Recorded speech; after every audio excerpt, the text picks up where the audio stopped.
Hello there. Okay, I'm back again. It's time for chapter 11, the last chapter in the book. And I understand that some people are receiving their books, and hopefully you will all have it before too long. And everyone who has expressed an opinion has been really nice about it, and I appreciate that. So, for chapter 11, chapter 11 is kind of like this big summary chapter that I wrote, obviously at the end. But the way I went about it was I took a page out of Verlyn Fleeker's book. She told me, and I know she's told other people too, that all you need to do to understand Tolkien, to understand the Lord of the Rings, is read Beowulf, read Tolkien's Beowulf essay, and read on fairy stories.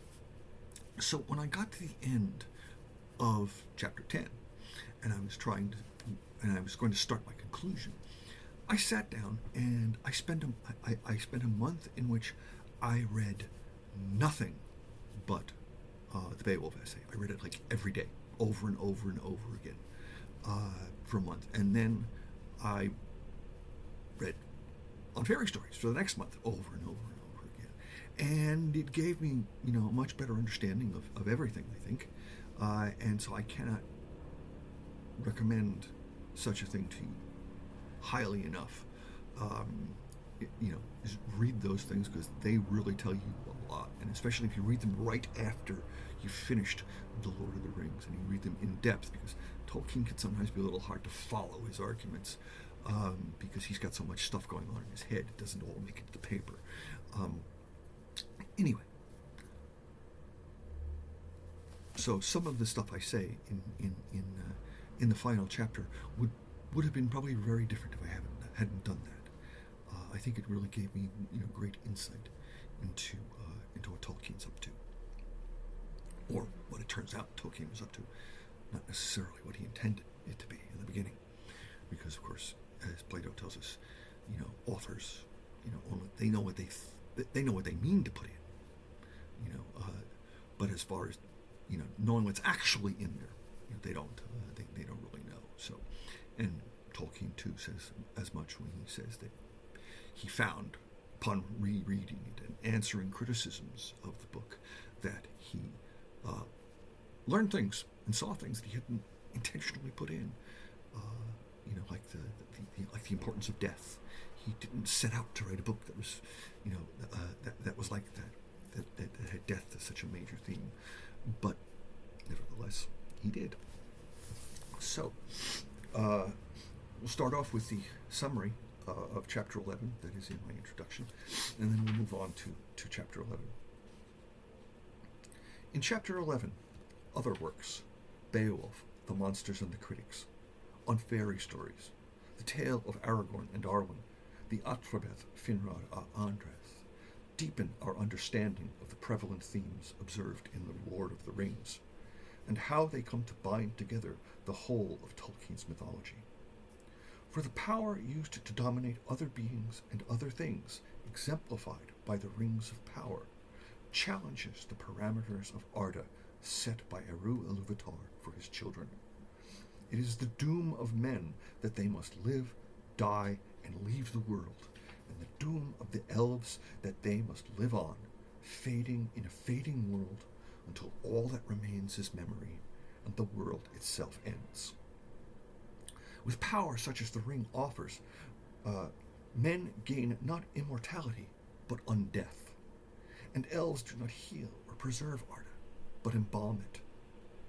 Since the desires of men to live on in the world they love, and of elves to heal its hurts, are natural, their attempts to resist a physically incarnate evil they cannot hope to defeat without becoming it are as spiritually perilous as they are materially hopeless. Through writing The Lord of the Rings, Tolkien discovered the sole answer to this power in pity, and thus provided the pagan world of his legendarium with a fundamentally religious and Catholic substance, a foundation set in the Evangelium for the Eald Enta Uerch, or the ancient works of giants. with which his mythology presents us.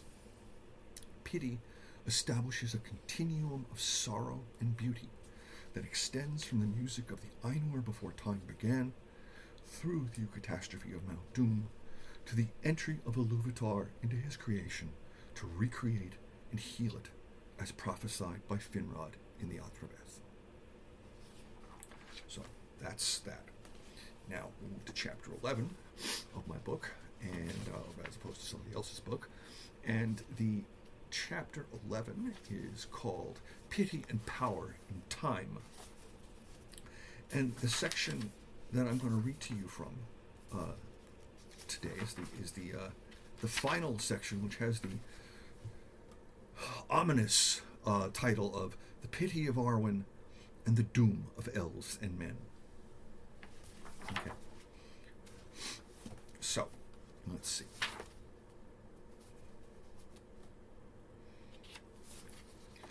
However fundamentally Christian Tolkien's Legendarium is in its worldview, Ardamard is not in the end our world, but a mythology created by a man who, though steeped in the waters of the Urthabruna, believed himself washed in the blood of the Lamb. Like so many of his generation, he saw no conflict between the myths of his cultural and intellectual heritage and the religion of his ancestors. Each had truths to tell, and the one that was true, by its truth, awoke the other and gave it the power to speak. Tolkien was thus uniquely placed both to understand the Beowulf poet and, like him, to create a mythology whose foundations, whose fundamenta, are sunk in the deeps of Christian reality, and yet sustain the ancient works of giants, the Eod and the Eoerk, whose tales can exemplify truths about the tragedy of incarnates in time.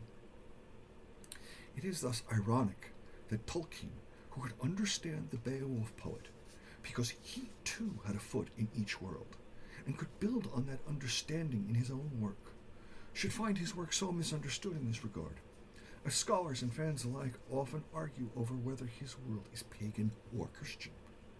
It is also entirely understandable, since few today have the needed background and a heart sympathetic to both faith and myth. If we attempt to minimize or discard either the Christian or the pagan element, we shall necessarily exaggerate the other and cut ourselves off from understanding Tolkien's Legendarium as he understood it. To paraphrase something Stephen Hallowell has said about the interpreters of Aristotle, the serious interpreter of Tolkien will wish, as far as his competence allows, to resist this dichotomy between the pagan and Christian Tolkien. That such truths can be applicable to a world always beset with the sufficient tragedy of man should not surprise us.